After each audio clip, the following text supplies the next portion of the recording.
인생에는 행복의 총량 법칙이라는 게 있다고 하는데 그 말을 믿으시나요? 어렸을 때부터 유독 가난하고 힘든 일들만 겪어온 상황에서는 언제쯤 제 인생도 남들처럼 행복하게 살 수 있는지 하루하루가 지옥 같은 날들을 경험하는 것의 연속이기도 했어요. 오죽하면 없는 형편에 매일매일 돈을 주면서 유명한 점 집이라는 데는 다 다니면서 언제쯤 상황이 나아질 수 있을지, 이런 상황을 해결할 수 있는 돌파구는 어떤 것이 있는지 묻고 다닐 만큼 저는 제 인생이 간절하고 힘들었거든요. 그런데 막상 이런 일을 직접 겪고 나니 오히려 기륭화복이라는 말이 공감이 되기도 하고, 어쩌면 인생은 내가 어떻게 바라보고 사느냐에 따라 다르게 느껴지는 것이 아닐까 싶은 생각이 들기도 하더라고요. 적어도 저는 조상이 도왔던 케이스이기도 하니까요. 저는 경기도 고양시에 거주하고 있는 이제 막 30대 중반을 향하고 있는 여성이에요. 저는 나름대로 평범하다고 할 수 있는 가정에서 태어났고, 제가 태어났을 당시 아빠는 회사를 다니셨고, 엄마는 그런 아빠를 내조하며 저와 동생을 키우는 평범한 가족이었어요. 아빠의 외벌이로 그리 유복하지는 않았지만 그대로 그때만 해도 우리 네 가족은 행복하게 지냈죠. 그런 행복이 한순간에 무너지게 된 것은 바로 아빠가 다니시던 회사를 그만두시고 사업을 하겠다고 선언을 하면서부터 시작이 되었어요.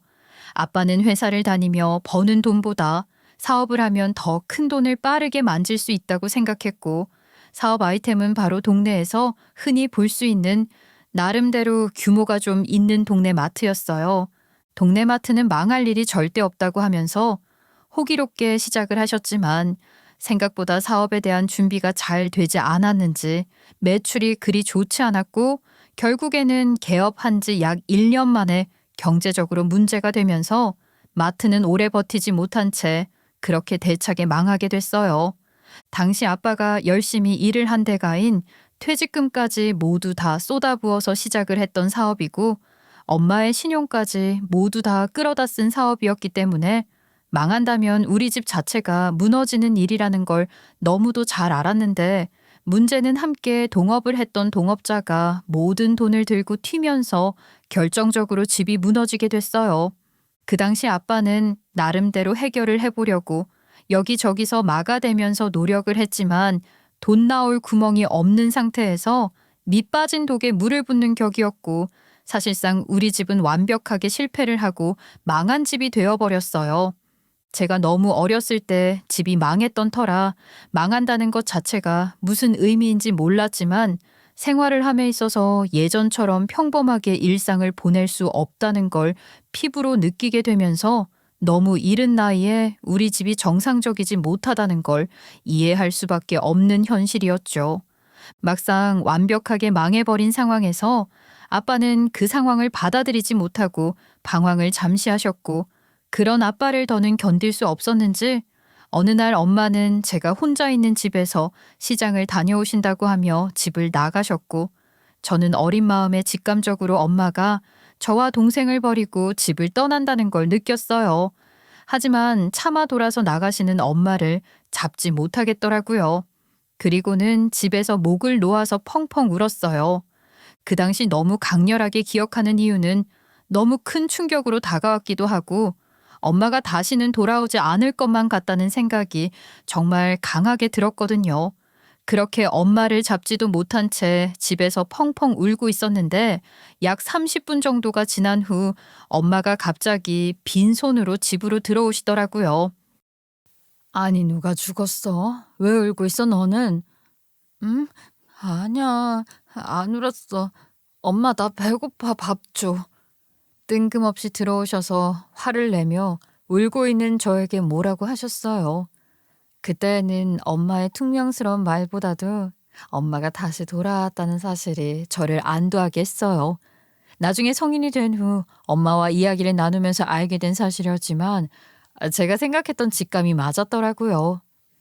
엄마, 그때 나만 두고 시장 간다고 했던 날 기억해? 그때 나는 엄마가 나랑 동민이 버리고 도망간다고 생각했다? 그래서 울었었고. 그래, 엄마도 그날이 기억난다. 네 아빠 사업은 실패했지. 해결은 안 하고 방황만 하지. 도저히 감당이 안 돼서 너네 다 두고 집을 나가려고 나섰었어. 근데 막상 횡단보도를 건너려고 기다리는데 너가 말도 못 걸고 불안하게 바라보는 게 자꾸 눈에 밟히더라. 자식이 뭔지. 그래서 돌아왔지. 그때 직감적으로 엄마가 돌아와서 내가 막 울다가 벙쪄서 내가 엄마 쳐다봤잖아. 그래, 내 새끼들 내가 두고 가면 고아되는 건데 살아야지 하면서 다시 왔는데 아니 네가 또 울고 있잖아. 그거 보고 엄마도 눈물 날 것 같아서 퉁명스럽게 말하고 집으로 들어왔지. 그때 엄마가 돌아오지 않으면 어떡하나 정말로 무섭고 힘들었어. 그래도 우리 포기하지 않고 그대로 돌아와줘서 엄마 너무 고마워. 내가 순간적으로 미쳐가지고 내 새끼들 다 버리고 가려던 게 문제였지. 그런 엄마 안 되려고 노력하고 살다 보니 이런 날도 온 거고 역시 살아볼 만한 것 같아 인생은. 그날 이후 엄마는 우리를 버리지 않기로 결정했고 방황을 하는 아빠까지 함께 정신을 차리게 한 후 정말 열심히 살았어요. 무엇보다 없는 형편과 모든 걸 포기하고 싶은 상황에서도 저와 동생을 포기하지 않았죠. 아빠의 사업 실패 후 엄마의 삶은 정말 고통 그 자체였어요. 그 모습을 봐오면서 저는 다른 평범한 아이들과 달리 결핍도 많았지만 그만큼 엄마에 대한 애착도 강했고 반드시 성공을 해 우리 가족, 특히 엄마가 행복하게 살게 해주고 싶다는 다짐을 했었어요. 엄마와 아빠는 엄청나게 크게 생긴 빚을 모두 감당하기 어려웠고 결국 파산 절차를 밟으셨어요. 그렇게 두 분의 신용생활이 모두 끝이 났고 그 과정에서 어떻게 살아서 우리를 이만큼 키워내셨는지 알 수 없을 정도로 전쟁 같은 삶을 사셨어요. 많이 배운 것도 아니었고 그렇다고 망한 사업으로 인해 타격이 없을 만큼 돈이 많았던 것도 아닌 우리 부모님은 빚을 우리에게만은 남기지 않으려는 생각 하나도 파산을 통해 채무를 없앴고 청렴하게 하루 벌어 하루 먹고 사는 선택을 하셨던 것이지요. 정말 신기한 건 돈이 없는 집인데도 나름대로 행복이 있었고 추억이 있었다는 것이에요. 엄마는 매일같이 우울하기만 한 일상에서도 나와 동생을 보면서 늘 희망찬 이야기를 해주셨고 아빠는 일용직 노동일을 해서라도 일당을 벌어와서 어떻게 해서든 우리 네 가족이 힘들지 않게 지내기 위해 노력을 하셨어요. 아직도 기억이 나는 건 생활이 어렵고 돈으로 사 먹을 수 있는 것이 쉽지 않았던 엄마가 집 뒷산에 있는 산을 모두 갈아서 이것저것 심으셨고 그걸 수확해서 저희에게 먹이고 키우셨던 모습이었어요. 저 또한 그런 엄마를 따라서 맨날 학교가 끝나면 집으로 달려가서 엄마를 도와 일을 했던 기억이 아직도 머릿속에 생생하거든요. 엄마, 이 배추 전부 다 우리 거야? 이거 다 뽑으면 우리가 다 먹어? 그럼 엄마가 김장하려고 열심히 키운 거야. 이거 다 뽑으면 70포기 정도는 되겠다. 우와, 그러면 우리 배추값 덜었네. 이거 다 뽑아서 김치 담그면 반찬 걱정은 없겠다. 네가 그런 걱정은 왜 해? 엄마가 키우는 건 유기농이야, 유기농. 농약도 안 치고 직접 키웠으니까 너네 건강에 좋으라고 하는 거야. 어려움 속에서도 생활력이 강했던 엄마는 어떻게 해서든 동생과 저를 먹이고 키울 수 있도록 노력을 했어요. 어린 시절에는 그냥 엄마가 알뜰하다고 생각했는데 이제와 생각을 해보니 그렇게 악착같이 살아야만 우리 모두가 다 먹고 살 수 있었던 것이더라고요. 이런 부분을 볼 때 가끔 엄마도 아빠도 돈 벌 능력이 없는데 어떻게 이렇게 살 수 있었지? 라는 의문이 한 번에 해결이 되더라고요. 돈 벌 능력이 없다는 것이 아니라 다른 방법으로 동생과 내가 굶지 않도록 각자의 자리에서 나름의 노력을 하면서 저희를 키워내셨던 것이었고요. 다행스럽게도 제가 어린 시절에는 아직 환경이 나쁘지 않았기에 주변에서 따는 쑥이나 물 같은 것들이 오염되지 않았고 그래서 좀 더 행복하게 살 수 있었던 것 같아요. 어린 시절이 힘들긴 했지만 추억으로 가득한 건 아무래도 자연이 준 선물과 엄마와 함께 했던 다양한 경험들 덕분이 아닐까 싶기도 하고요. 어린 시절 우리 집 위에는 산이 하나 있었는데 특이하게 수도가 아닌 산물이라는 개념이 있었어요. 산물은 말 그대로 산 계곡에서 내려오는 물이었는데 그 물은 수도 요금 단돈 2,000원만 내면 쓸 수 있었다고 하더라고요. 그 물을 틀면 일반 수돗물과는 비교할 수 없는 정도로 시원한 물이 나오는데 여름철이면 정말 뼛속까지 시원해지는 그런 기분이었어요. 물론 가뭄이거나 겨울에는 얼어서 물이 나오지 않아 매일 비교적 따뜻한 낮 시간에 엄마가 물을 받아 길어놓고 따뜻하게 데워서 씻겨주기도 했지만요. 이렇게 돈이 없어도 살면 사라진다는 말이 맞듯 결국 살다 보니 어떻게든 다 사라졌고 그렇게 제가 성인이 되어서 경제 활동까지 하게 되는 순간이 오긴 오더라고요. 사실 그렇다고 하더라도 제가 대학을 졸업하고 직장을 구하기까지는 여전히 경제 활동을 하는 사람이 없었기 때문에 완벽하게 형편이 나아지는 건 아니었어요. 그래도 예전에 비하면 조금은 살만한 정도라고 할까요? 제 어린 시절 이야기를 들으셨다면 아셨겠지만 맘 편하게 오직 공부에만 매진을 할 수 있는 환경은 아니었어요. 그래서 대학 진학도 포기를 하고 싶었지만 애매하게 못하지도 않고 잘하지도 않는 제 성적은 경기도 소재의 대학에 진학할 수준이었고 엄마의 권유로 못 이기는 척 법학 전공을 선택해 진학을 했어요. 그리고 그 과정에서 대학 등록금 충당까지 해나가면서 엄마와 달리 또 다시 제 입장에서의 새로운 빚을 만들어가게 됐죠. 아휴, 대학 등록금은 엄마가 마련을 해줘야 하는데. 괜찮아. 요즘은 등록금 대출도 잘 되어 있고 또 내가 장학금 받으면 저렴하게 다닐 수 있대. 걱정 마요. 그게 또 다 빚인데 능력 없는 부모 만나서 세상에 나올 준비하자마자 빚만 생기게 한 것 같아서 너무 미안하네. 엄마 원래 20살 되면 자기 일은 자기가 알아서 하는 거야. 용돈도 안 받는 게 당연한 거고 내가 알아서 잘할게. 엄마 나 몰라? 억지로 간 대학으로 인해 엄마와 아빠에게 또 다시 짐이 될 순 없었고 그래서 대학 등록금 대출을 받고 추가로 장학금까지 받아가면서 정말 독하게 학교 생활을 했어요. 그런데 문제는 대학을 다녀봤자 제대로 된 직장도 구하기 어렵다는 현실을 빨리 깨닫게 되면서부터였어요.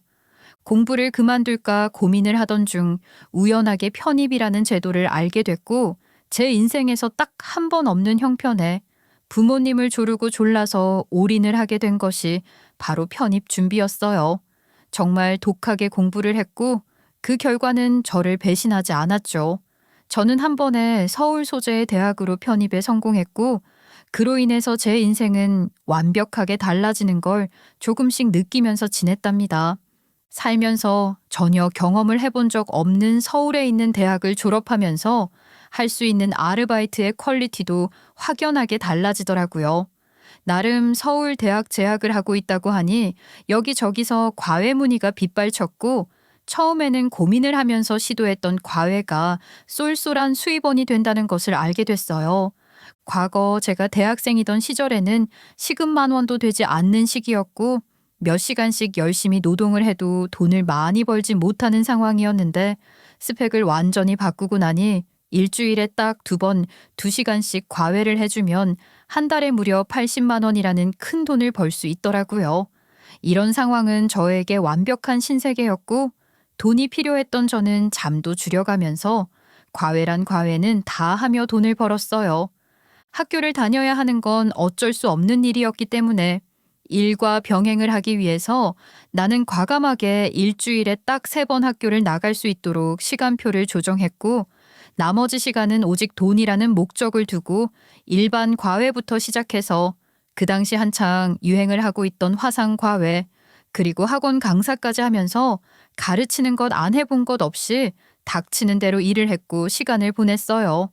제 시간과 맞바꾼 일은 결국 그 나이에 비해 상당히 높은 수익으로 돌아왔어요. 저에게 유일한 행복은 바로 돈을 버는 것이기도 했고요. 그렇게 학생의 신분으로 주객이 전도가 된 상황을 계속해서 반복을 하다 보니 자연스럽게 학교 생활에 타격이 가는 건 당연했어요. 하루에 전공 수업 3개 이상을 들어야 하는 빡센 학교 스케줄이었기에 첫 수업 시간은 늘 오전 9시부터 시작을 했죠.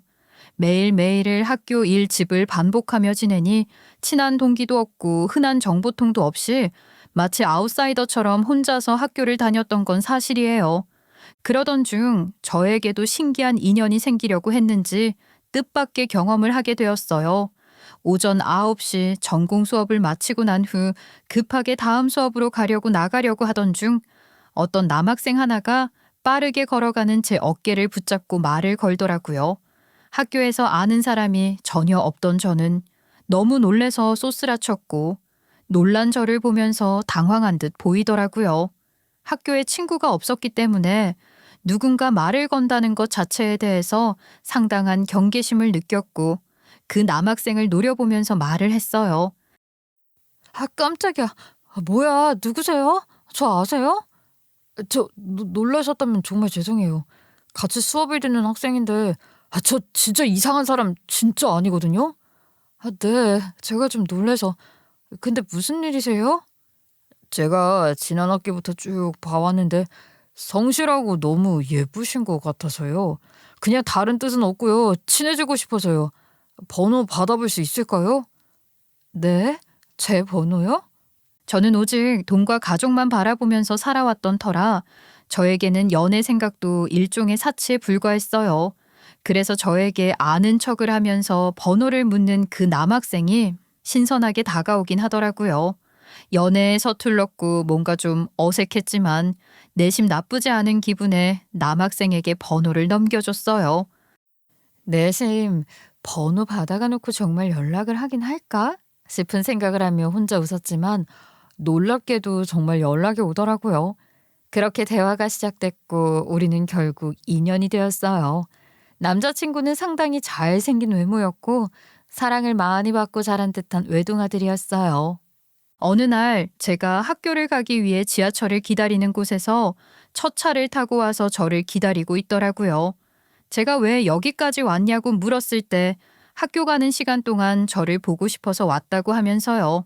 남자친구는 늘 내가 생각했던 것 이상으로 나를 감동시키는 사람이었고 그러한 모습이 결국 어린 시절 늘 장녀로 독립적으로 지내온 저에게는 받아보지 못한 따뜻함으로 다가왔어요. 그래서인지 남자친구에게 점점 더 의지를 하게 되더라고요.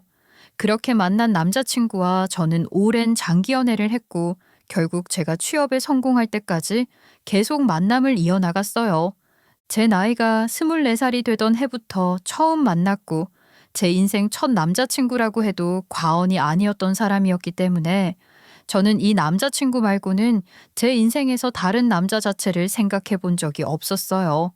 하지만 오랜 시간 앞에서는 자상하고 끝날 것 같지 않던 사랑도 조금씩 변해갔고 서로가 현실적인 문제 앞에서는 뭔가 좀 삐걱거리는 일들이 생기긴 하더라고요.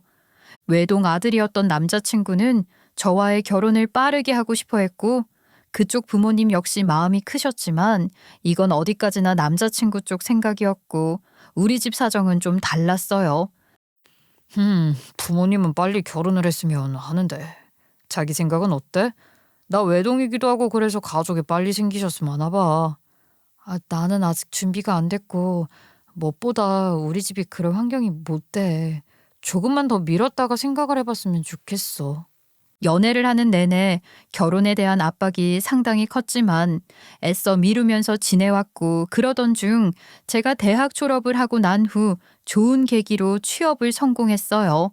물론 저는 대학 시절부터 열심히 돈을 모았고 또 닥치는 대로 일을 해왔기 때문에 생활비 충당에 부모님 용돈을 드리고도 제가 혼자서 모아둔 재산이 좀 되는 상태였고요.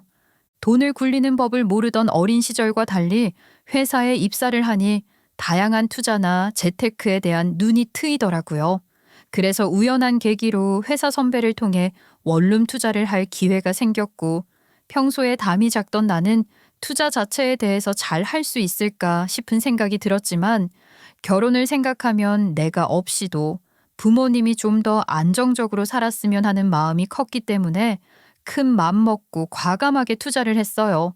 그리고 제가 평생 고생을 한 덕분인지 정말 운이 좋게도 투자 성공으로 저에게도 꿈에 그리던 건물이 생기게 됐죠. 엄마, 이리 와봐. 나 할 말 있어. 무슨 말? 왜? 뭐 회사에서 칭찬받았어? 아이, 뭔데? 아이, 그게 아니고, 자, 이거 봐봐. 어? 아, 이게 뭐야? 아, 이거 부동산 등기부 아니야? 이게 왜 너한테 있어? 나 사실 취업하고 대학 때 모아둔 돈이랑 해서 선배 말 듣고 투자했거든? 근데 완전 성공해서 원룸 분양받았다? 장난 아니지? 아이고 세상에. 아유 세상에. 그렇게 고생만 시키고 부모가 해줄 건 없다고 생각했는데 기어코 네가 알아서 잘 성장하는구나. 장하다 우리 딸.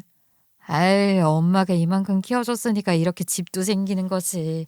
이제 아빠도 엄마도 식당이나 일용직 그만해. 이거 임대에서 나오는 월세 받으면서 생활비하고 지내면 돼. 알았지? 고생만 시키고 해준 거 없는 부모인데 이렇게 해주는 딸이 어딨어. 아이고 염치 없지만 정말 고맙다. 딸이니까 이렇게 해주지 누가 해줘. 이거 나 시집갈 때 다 엄마 주고 갈 거니까 걱정하지 말고 이제는 고생 그만하고 좀 쉬어요. 기뻐하면서 우시는 엄마를 보니 마음이 아프면서도 왠지 모르게 뿌듯하더라고요.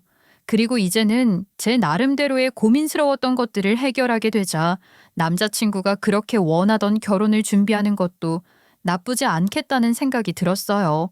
그래서 결혼 준비에 박차를 가하게 됐죠. 남자친구는 당시 취업 준비생 백수였지만 나름대로 경제관념도 있었고 무엇보다 남자친구 부모님이 능력이 없는 건 아니셨기에 결혼을 결정하는데 큰 고민이 들진 않았어요.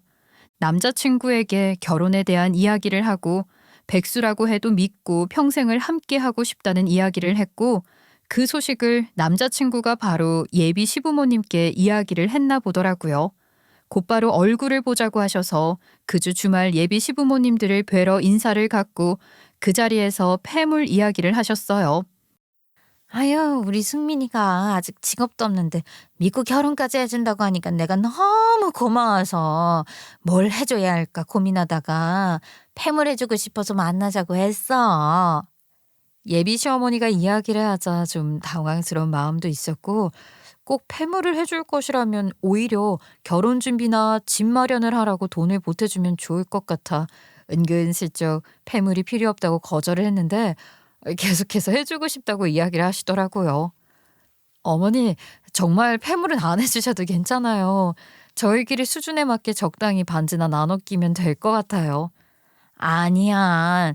나도 시집 올 때 금가락지 하나 못 받고 온 게 그렇게 이 가슴에 남고 서럽더라. 그래서 우리 선민이는 서럽지 말라고 내가 꼭 해주고 싶어. 응? 거절하지 마. 저는 정말 그냥 결혼식만 해도 괜찮은데 너무 부담스러우실 것 같기도 하고요.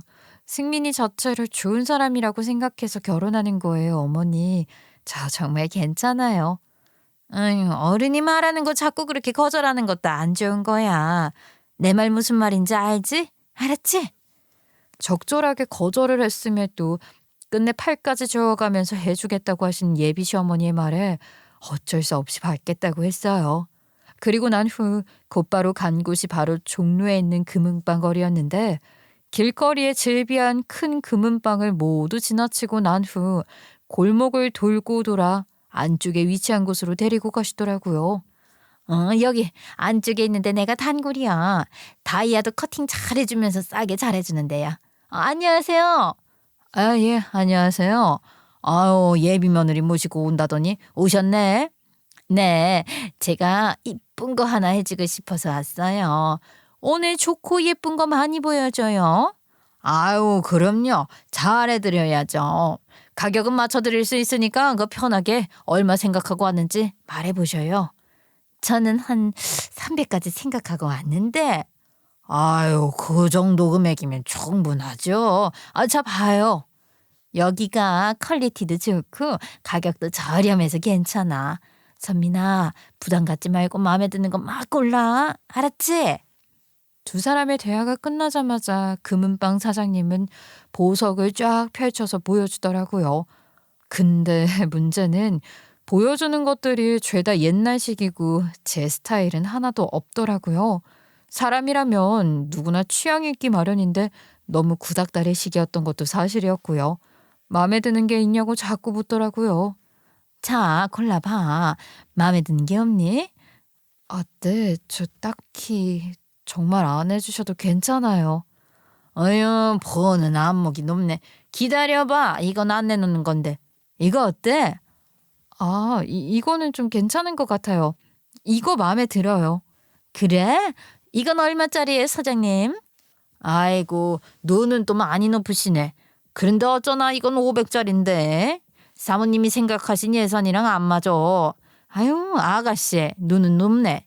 시어머니한테 이걸로 사달라고 해. 금은방 사장님은 은근슬쩍 예비 시어머니를 긁으면서 비싼 걸 제안했고 제 입장에서는 어차피 골라도 마음에 드는 게 없어서 그냥 비싼 걸 고른 후에 어머님 이거 너무 비싸네요. 저 그냥 안 살래요. 라고 말을 하려고 하는 찰나 예비 시어머니가 화가 나셨는지 긁히셨는지 갑작스럽게 돌발 행동을 하시더라고요.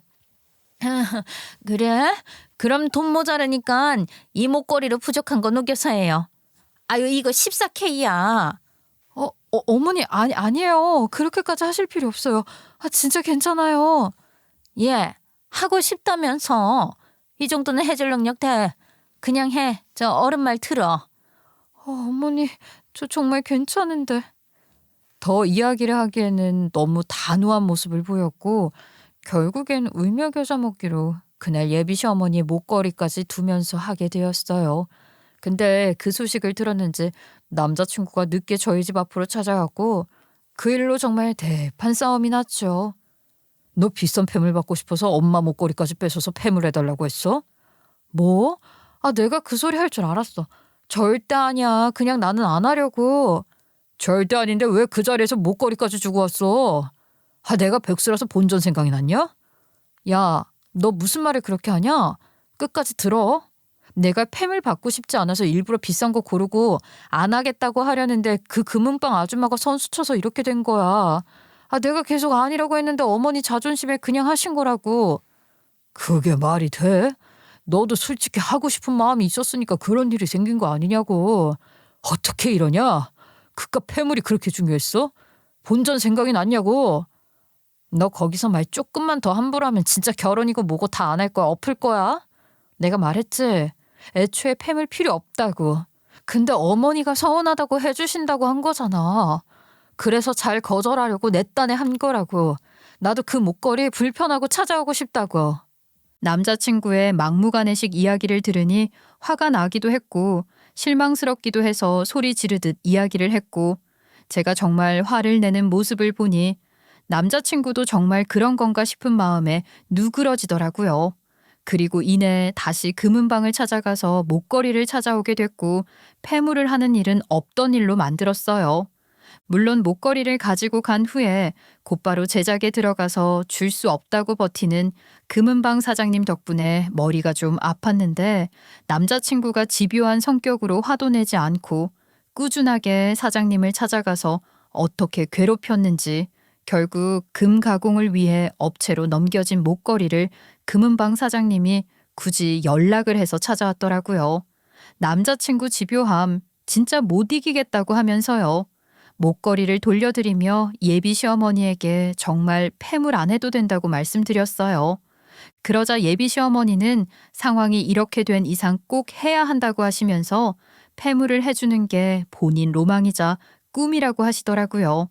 이 말을 듣고 남자친구는 자신의 어머니 로망이라는 말에 어쩔 도리가 없다는 듯 저를 데리고 금은방에 가서 폐물을 사주겠다고 했고 그렇게 폐물을 하러 또 다시 종로 금은방을 가게 됐어요.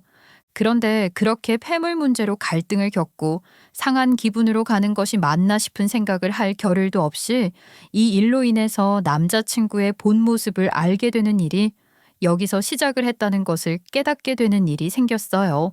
어쩌면 폐물도 굳이 하지 않아도 된다고 몇 차례 거절을 했지만 부득부득 우기시면서 꼭 하라고 밀어붙여준 예비 시어머니 덕분에 아주 큰 건을 잡게 된 것이지요. 흔히 이런 경우를 조상이 도왔다고도 하고요.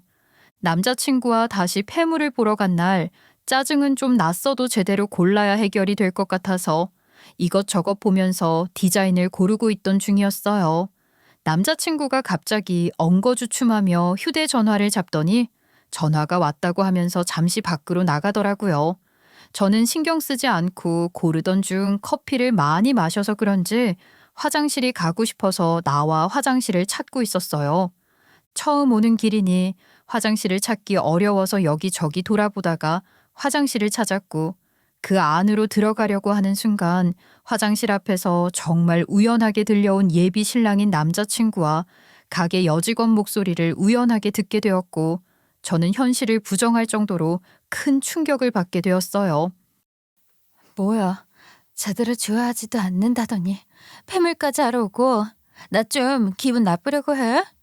아, 이거 다 형식적인 거라고 몇 번을 말해. 엄마가 굳이 제 폐물 해주라잖아. 내가 백수라고 꿀린다고. 자기가 이렇게 잘생겼는데 왜 꿀려? 어머머 정말 웃겨 정말. 그럼 전년 건물만 빼돌리면 진짜 이혼할 거 맞지? 당연하지. 너도 알잖아. 너 만나고 저 여자랑 정리하려고 벼르다가 갑자기 결혼하게 된 거. 그 이야기를 들으니 정말 기도 차지 않았어요.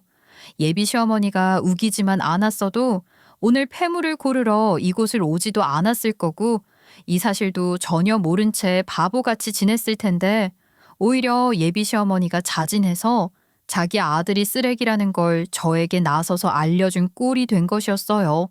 이런 경우가 자기가 부린 꾀에 자기가 넘어가는 것이 아닌가 싶은 생각이 순간적으로 들더라고요.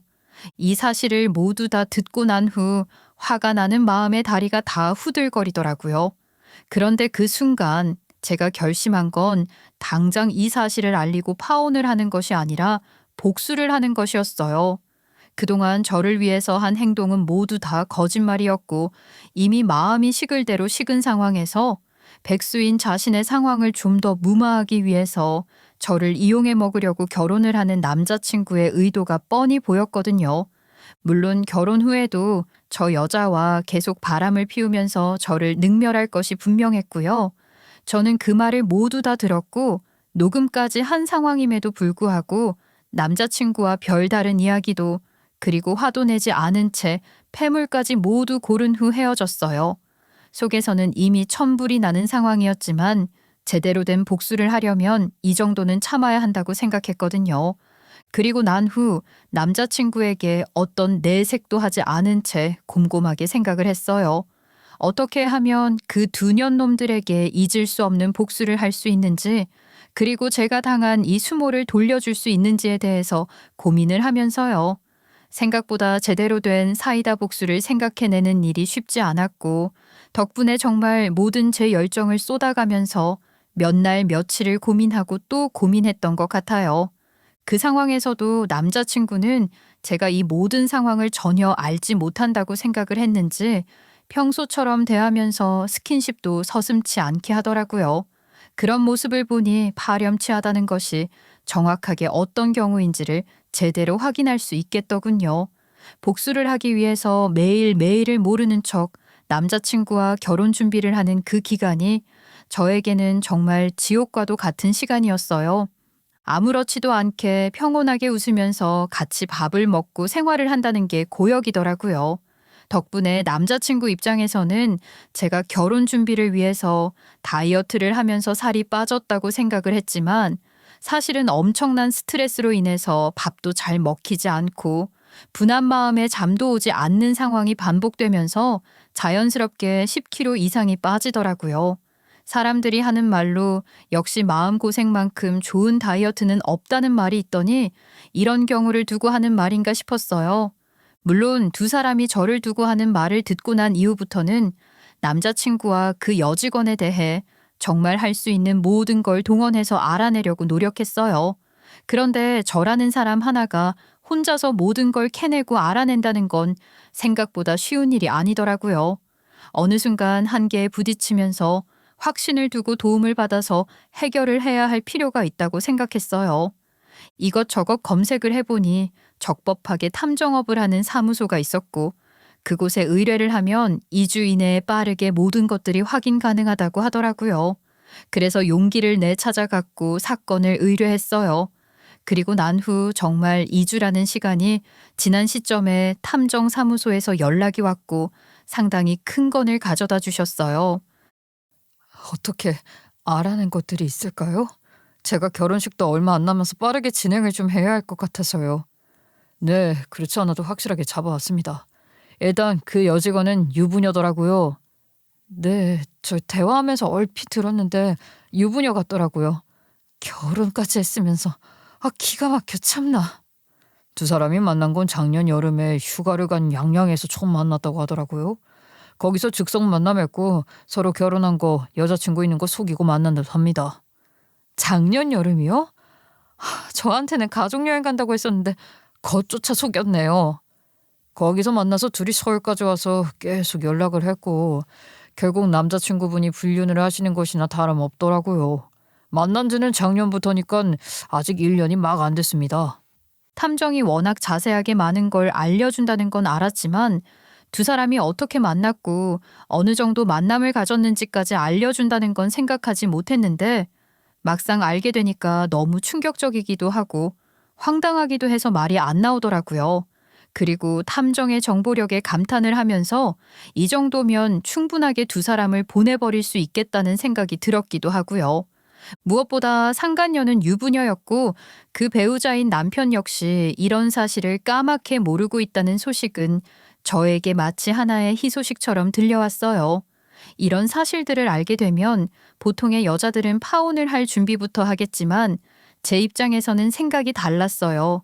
저와 저희 집을 얼마나 우습게 봤으면 이렇게 당당하게 거짓말을 하고 바람까지 피울 수 있나 싶은 생각이 들면서 도저히 어떤 방법으로도 용서가 안 되더라고요. 무조건 파혼을 하고 똥 밟았다고 버리기에는 내가 받은 수모나 감정이 너무 아까웠고 그래서 본격적으로 복수를 하기 위해서 결혼 준비에 어떤 변화도 주지 않은 채 차근차근 결혼식을 위한 준비를 했어요. 그리고 드디어 결혼식 당일 그 누구도 예상하지 못한 방식으로 모든 사람들 앞에서 역대급 역관광을 날려줬어요. 내 결혼식이기 때문에 저에게도 큰 타격이 생기는 건 당연했지만 오히려 저는 당하는 포지션을 취했기 때문에 저에게 문제가 될 건 없다고 생각했어요. 그리고 겉으로 티를 내진 않았지만 속으로는 너무 속이 시원하고 통쾌해서 기분이 다 상쾌했고요. 대망의 결혼식 시작 10분 전 어떤 남자 한 분이 식장 안으로 화가 난 모습을 하며 들어왔고 그 남자는 예비 신랑인 제 남자친구를 보자마자 달려들어 멱살을 잡고 소리를 지르면서 쇼는 시작됐어요.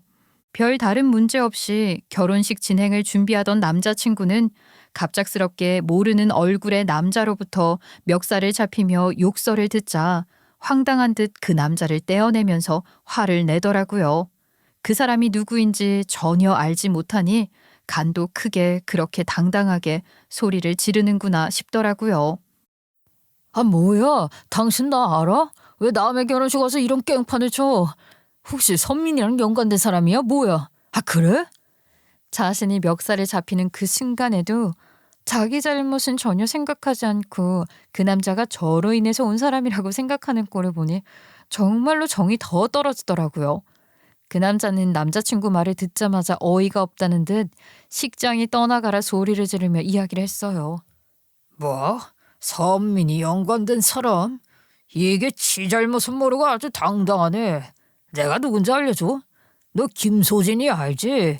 김소진이 남편이다 내가 이 새끼야. 낯선 남자는 남자친구가 나 모르게 양양에서 직성 만남을 통해 만났던 상간녀의 남편이었고 그 이름을 듣자 남자친구는 당당했던 표정이 일순간에 사색으로 변하면서 그 어떠한 말도 하지 못한 채 말을 더듬더라고요. 그러더니 살 길이 필요했는지 순간적으로 말도 안 되는 거짓말을 하기 시작했어요. 뭐라고? 나는 소진이가 결혼한지도 몰랐어. 결혼을 해놓고 그런 거래? 나는 억울해요 정말. 진짜로 몰랐다니까. 그 순간에도 어디서 들은 지식은 있는지 상간남이 되고 싶지 않은 마음에 식장에서 상간녀가 결혼을 한 여자임을 몰랐다고 주장하면서 책임까지 회피하려고 하더라고요. 그 말이 왜 이렇게 웃긴지 정말요 저 웃음 참느라 혼났어요. 제가 어떤 준비를 하고 복수를 했는지도 모르면서 미련하게 자꾸만 일을 크게 키우더라고요. 이에 남자는 어이가 없다는 듯 웃으면서 이야기를 시작했어요. 뭐? 가정이 있는 여자인 줄 몰라? 결혼을 한 줄 몰라서 속아? 야, 이 새끼야. 내가 그 정도 확인도 안 하고 여기 왔을 것 같냐? 너 정말 제대로 쪽팔려봐야 정신 차리겠구나. 아, 무슨 소리를 하시는 거예요? 전 정말 몰랐다고요. 무슨 근거로 이렇게 저한테 함부로 하시는 겁니까? 예? 무슨 근거? 자, 이게 네 근거다, 이 새끼야. 내가 오늘 이렇게 깽판 치고 명예훼손으로 고소당할 수 있다는 거 아는데 그대로 도저히 못 넘어가서 이렇게 왔다. 자, 봐라. 남자가 핸드폰을 꺼내 틀어놓은 건 다름 아닌 두 사람이 그날 화장실 뒤편에서 나눈 대화 내용의 일부였어요. 제가 녹음을 했고 이걸 이용해서 제대로 된 복수를 하고 싶어서 그 남자분을 먼저 만나서 파격적이고 확실한 제안을 했거든요. 그 녹음을 듣게 된 이상 그런 일이 없다. 정말 결혼한 줄 몰랐다는 이야기를 할 수 없어요. 대화 내용 중 이혼을 해라. 자신도 이혼을 할 때까지 지금 남편과 계속 살겠다는 이야기를 분명하게 했으니까요. 지금 생각을 해보면 어떻게 자기가 바람을 피우는 상간녀가 있는 금은방으로 저를 데리고 가서 패물을 해줄 생각을 했는지 정말 대단한 것 같더라고요. 저를 얼마나 바보로 봤는지 아니면 간이 배 밖으로 나와서 그런 건지 알 수는 없지만 확실한 건 정말 대단히 이기적인 새끼라는 것이었어요. 이 사실을 모두 알게 된 저는 상간녀의 남편이라는 사람을 찾아갔고 단도직입적으로 제가 확보한 녹음과 사진, 대화 내역을 모두 보여준 후에 제대로 된 복수를 해볼 생각이 없냐고 설득했거든요. 처음 이야기만 할 때에는 가정을 지켜야 하지 않을까 고민을 했지만 직접 보여준 수위와 높은 애정 표현, 대화 그리고 각자의 배우자와 연인을 비하하는 표현들을 보면서 상간녀의 남편 또한 상당한 분노를 했고 결국 저와 손을 잡고 제대로 된 복수를 하기로 했거든요. 덕분에 인간도 아닌 두 년놈을 통해서 제대로 된 복수를 할 수 있게 됐기도 하고요. 남자친구는 이런 상황에 어이가 없는지 아니면 자신의 실체가 드러나 당황스러운지 어찌할 바를 모르면서 허둥대더라고요. 그리고는 저를 바라보더니 빠르게 저에게 와서 자신의 상황을 변명했어요. 선민아, 내 얘기 좀 들어봐. 이거 진짜 아니다. 이거 진짜 오해가 있는 거라니까. 너 나 알잖아. 내가 그런 짓 할 사람으로 보여? 아니야, 아니야. 내 말만 믿어야 알았지? 내가 다 설명할게. 지금 이게 다 무슨 얘기고. 아, 지금 결혼식인데 진짜? 남자친구의 이런 행동을 다 알고 있었음에도 불구하고 저는 남자친구로 인해서 상당한 충격을 받은 듯 쓰러지는 신용까지 했어요. 제가 알았다는 걸 밝히고 제대로 된 복수를 하면 좋겠지만 그렇게 하면 오히려 더 제대로 된 복수가 어려워질 수 있다는 걸 알았기 때문에 꾹 참고 끝까지 연기를 했어요. 그리고는 미리 이런 복수의 계획에 대해 알렸던 저희 부모님 역시 혼신의 연기를 하며 쓰러지는 저를 향해 달려오셨죠. 어머, 선민아. 어머, 이게 다 무슨 일이야? 경사스러운 결혼식 날 이게 무슨 깽판이야? 너 내가 가만히 안 둬. 우리 딸 잘못되면 너는 앞으로 뼈도 못 추릴 줄 알아? 아유, 여보. 선민이 좀 잡아봐요. 119 좀 누가 불러줘요. 엄마와 아빠의 혼신의 연기와 제 연기가 힘을 합치며 연기를 하니까 정말 환상적인 케미가 발현되더라고요. 이런 상황을 바라보던 예비 시어머니는 발만 동동 구르면서 저를 잠시 바라보더니 얼른 자기 아들에게 가서 오히려 피해를 입은 듯이 연기를 하라더라고요. 어머, 승민아, 우리 승민이 괜찮니? 이게 다 무슨 일이야? 저 사람들 때문에 지금 우리 아들만 피해를 보게 생겼잖아. 급한 마음에 아들을 챙기기 급급했겠지만 속으로는 아차 싶으셨을 거예요. 본인이 패물에 집착만 하지 않았어도 그날 상간녀가 운영하는 금은방을 갈 일이 없었을 거고 그러면 이런 창피도 당할 일이 없었을 테니까요. 난리통 속에서 상황은 어찌저찌 정리가 되었고 저는 구급차를 타고 응급실로 실려가서 그동안 스트레스를 받느라 빠진 살로 인해 기력을 찾기 위해서 링거를 맞고 난 후 부모님과 유유히 집으로 돌아왔어요. 집으로 돌아온 후 하루 뒤 이제는 전 남자친구라고 불러야 할 새끼랑 이제는 아줌마인 전 예비 시어머니가 저희 집으로 직접 찾아와서 해명을 하더라고요. 마음 같아선 문전박대를 하고 싶었지만 무슨 소리를 하는지 드러나 볼 생각으로 제가 카페로 나갔고 집 앞 카페에서 이야기를 했어요. 무슨 일이세요? 지금 두 사람이 저에게 와서 이야기를 할 입장은 아닌 것 같은데. 결혼은 당연히 없던 일이 된 거고 저는 이 피해 그냥 안 넘어갈 겁니다. 선민아, 진짜 내 이야기 좀 들어봐. 그날 그 일 진짜 말도 안 되는 해프닝이야. 나도 당한 거야. 내가 그런 사람 아닌 거 너 잘 알잖아. 이렇게 우리가 헤어져야 할 일이 아니라고. 아씨, 글쎄. 아니 땡굴뜨게 연기 안 난다고 하는데 정말 네가 결백한데 그런 일이 생길까? 나 그 남자가 보여준 증거랑 녹음 다 똑같이 들었어. 네가 나한테 변명을 한다는 게 말이 되냐? 아니 그게 내가 원한 게 아니라 그 여자가 자꾸. 선민아, 너 승민이 잘 알잖니. 연애하면서 생긴 작은 일들로 일을 그르쳐야겠니? 우리 쪽에도 면이 안 서고 창피한 건 마찬가지야. 너도 다른 집으로 시집가긴 글렀는데 그냥 아이, 어머니, 아니지? 이제 결혼 안 하니까 아줌마죠? 아줌마의 거참 말 웃기게 하시네요. 제 잘못으로 깨진 결혼도 아니고 엄연하게 따지면 피해는 저희 집에서 본 거 아닌가요? 저희 부모님도 지금 손해배상 청구한다고 난리세요. 근데 제가 왜 시집을 못 가요? 너가 어려서 모르나 본데 원래 이런 일 터지면 손해는 여자가 다 보는 거야. 독박 쓰는 거라고. 좀 뭘 알고나 이야기해라. 구제해준다고 할 때 별말 없이 예 알겠습니다 하고 결혼 다시 알았는데 이렇게 말이 많니? 아줌마 같으면 아줌마 딸 남자친구가 다른 유부녀랑 바람나서 할 거 못할 거 다 했는데 그거 보고도 딸 인생 망칠 수 없으니까 그냥 결혼하라고 하실 거예요? 그거 너무 참 내로남불 아니신가요? 예. 너 말이면 다인 줄 알아? 어떻게 그렇게 말을 해? 제가 이 상황에서 못할 말은 또 뭐예요? 예? 그리고 아줌마한테 저는 좀 개인적으로 고맙긴 해요. 아줌마가 제 인생 구제해 주신 거나 다름없잖아요. 이제야 인사를 드리지만 정말 감사합니다. 그럼 전 이만. 이 말을 끝으로 일어나 카페를 나갔고 그런 저를 보면서 전 남친의 엄마는 소리를 질렀지만 아랑곳하지 않았어요.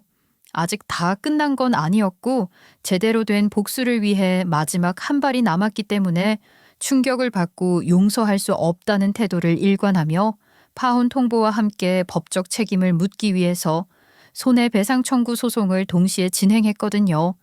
변호사 상담을 미리 받아보니 결혼식 비용부터 시작해서 부정행위에 따른 정신적 충격, 그리고 집을 마련하기 위해서 준비했던 비용 전반에 대해서 모두 다 청구를 할 수 있다고 하더라고요. 고민도 하지 않고 소송을 진행했어요.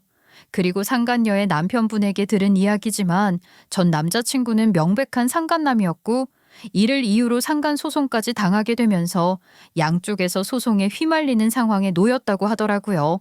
이런 상황까지 이르니까 정말 속이 시원하고 제대로 된 복수를 했다는 느낌이 들어서 이제야 발을 뻗고 편하게 잘 것 같았어요.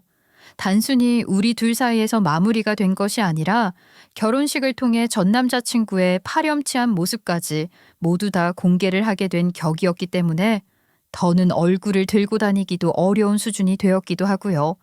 열길 물속은 알아도 한길 사람 속은 모른다는 말이 이렇게 제대로 만들어진 속담인지 몰랐다가 이번 기회로 뼈저리게 제대로 느꼈던 계기였어요.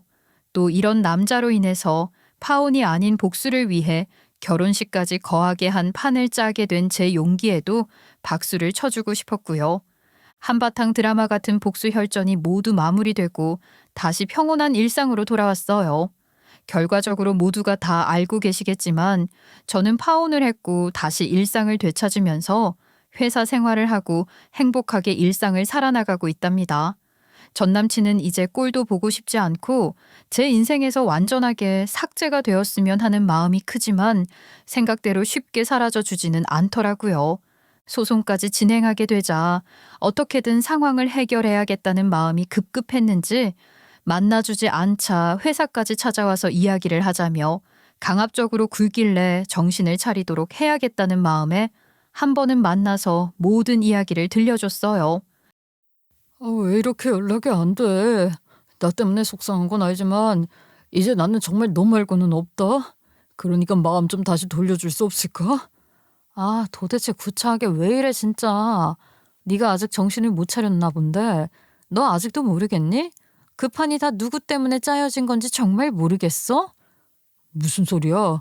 혹시 뭐 내가 또 모르는 게 있다는 거야? 네가 나 폐물 사주겠다고 그 상간녀 일하는 금은방 데리고 간 날 나 있잖아. 너네 둘이 하는 얘기 다 들었다. 내가 원룸 생겼다고 하니까 행동이 딱 바뀌면서 돈 펑펑 쓰고 그러고 다니는 것부터 이상했어. 그 목적이 결국 돈이라는 걸 그날 화장실 앞에서 들어버렸네. 진짜 그때는 충격 그 자체더라. 너 어떡해. 근데 그 상황이 오해였을 수 있잖아. 충분히 물어보고 확인할 수 있었던 거 맞잖아. 내가 왜? 그리고 나는 무엇보다 충격이었던 게 네가 그런 아줌마가 취향일 줄 꿈에도 몰랐다는 거야. 아, 진작 보내실 걸 그랬네. 야, 네가 어떻게 나한테 이럴 수가 있냐. 내가 너한테 어떻게 했는데 네가 감히. 내가 너한테 어떻게 했는데 네가 감히 나한테 이럴 수 있냐는 게 맞는 표현 아닐까? 그리고 사람이 자고로 죄를 지었으면 그 죄값을 받아야지. 그러니까 너는 벌을 받는 거고.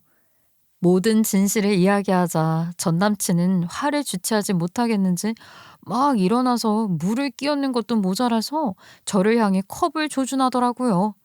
그 모습을 보니 생명의 위협이 느껴졌고 얼른 소리를 지르면서 여기 경찰에 신고 좀 해주세요. 깍 하고 소리를 질렀어요. 결국 주변에 있던 사람들이 위험을 감지하고 경찰에 신고를 해줬고요. 덕분에 전 남자친구가 다시는 저에게 접근할 수 없는 접근 금지 가처분 신청까지 해놨어요. 조사를 받고 나오는 길에 전 남자친구의 귀에 조용하게 봤지? 넌 나한테 절대 안 돼. 앞으로 내 인생에 끼어들고 또 한 번 와서 이런 추태 부리면 이보다 더한 고통 줄 거니까 각오해. 라는 말을 남긴 채 유유히 집으로 갔어요.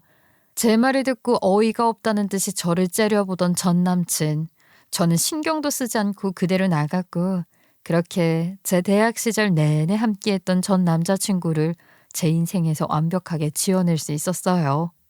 전 남자친구는 상간남 소송과 제가 청구한 손해배상 청구로 인해서 약 3천만 원 정도의 손해배상 위자료 지급 판결을 받게 되었다고 하더라고요. 한순간의 불장난이라고 하기에는 책임져야 할 대가가 컸고 잘난 아들을 둔 덕분에 전 남친의 엄마는 고개를 들고 다닐 수 없을 정도로 엄청난 창피를 당하게 되면서 결국 그 정신적 충격으로 병원을 다니신다고 하더라고요. 무엇보다 이 상황이 너무 창피하고 힘들었던지 지인들과 연락을 모두 끊고 오직 가족들끼리만 지내는 상황이라고 했고요. 부모님에게는 그동안 어떻게 살아왔는지에 대한 부분보다 열심히 키워낸 자식이 어떻게 살아왔는지를 보여주는 지표라고 할 수 있다고 하는데 결국 전 남친 엄마는 그 자식 농사를 정말 제대로 망쳤다고 볼 수 있어요. 그리고 그 대가는 누구도 대신 받을 수 없고 고스란히 자신이 받아야 한다는 걸 아마 뼈저리게 느끼고 있을 것 같아요. 그렇다고 하더라도 나를 기만하고 속이려고 했던 전 남친과 상간녀인 여직원을 용서할 순 없었어요. 물론 그 여직원에 대한 복수를 할 방법을 전혀 고민해보지 않은 건 아니지만 사실상 전 남친과 저는 결혼을 한 사이도 아닌 연인에 불과했던 터라 제가 어떤 제도를 통해서 복수를 하거나 요구할 수 있는 부분이 단 하나도 없더라고요. 다만 이런 저를 대신해서 그 여직원 역시 자신의 남편과의 관계에서 불륜을 발각당했고 결국 이혼까지 당하게 되었다는 소식을 여직원의 남편으로부터 뒤늦게 들을 수 있었어요. 사실 바람이 났고 적나라한 증거들을 통해서 내 아내의 어두운 면을 보게 되었는데 참고 살 수 있는 남자가 얼마나 될까 싶기도 하고요. 이 또한 잘못된 만남을 하게 된 그들이 받아야 할 인과 응보가 아닐까 하는 생각을 했어요. 정말 흔하게 듣는 이야기 중 하나로 이혼을 하느니 파혼이 더 낫다는 말이 있죠. 사실 파혼을 한다는 것도 이미 모두에게 다 알려진 상태에서는 결정하기가 쉽지 않은 부분인데 저는 파혼이 더 나은 선택이라고 결정을 해 강단 있게 진행했어요. 그리고 저는 다시 일상으로 돌아가 잘 지내고 있고요. 이렇게 지내다가 우연하게 또 다른 제 인생의 동반자가 될 사람이 나타난다면 다시 행복한 연애도 해보고 결혼도 하면서 한 번의 실수로 받은 액땜을 제대로 해보려고 해요. 제가 한 번 파혼을 했다고 다시 결혼을 못할 것이라는 건 말도 안 되고 오히려 이런 일 후에 제대로 된 짝을 만나면 더 잘 살 것이라고 믿어 의심하지 않고 있고요. 모두들 드라마 같은 제 이야기를 들어주셔서 감사해요. 다들 저마다의 인생을 살면서 이런 일이 생긴다는 건 드문 일이 될 수 있고 또 되도록 저처럼 이런 일을 겪지 않는 것이 가장 좋은 것이지만 그래도 누군가는 나와 같은 상황에서 위로를 받고 속이 시원함을 느끼셨으면 좋겠어요. 모두가 다 평범하게만 살지 않을 수 있다는 것도 알아주셨으면 좋겠고요.